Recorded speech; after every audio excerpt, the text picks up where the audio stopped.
we are. This is the Athens Gate Hotel here in Athens. So let me show you here. There's a nice big shower. We'll go in the bathroom first here. It's the first thing inside the door.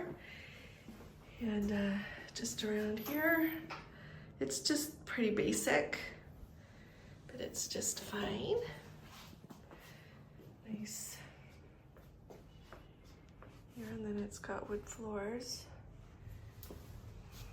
There's a nice little cabinet here if you need to hang anything up. Let's see, let's show you just a nice closet.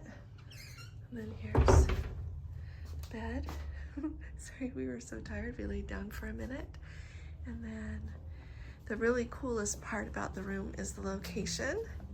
And so let me show you here a little bit better. But you have a door here with a balcony.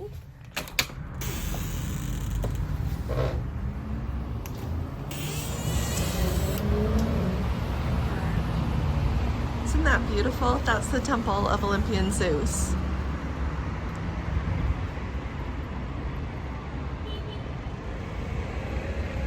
So here we are, Athens in the evening. It's about 8 o'clock at night here.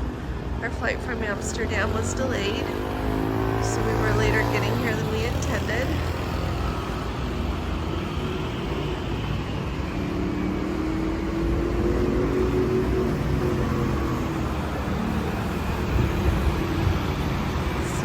Here, and then as you head just right here, that's where the plaque is, and if we were around the corner you could see the Parthenon all lit up.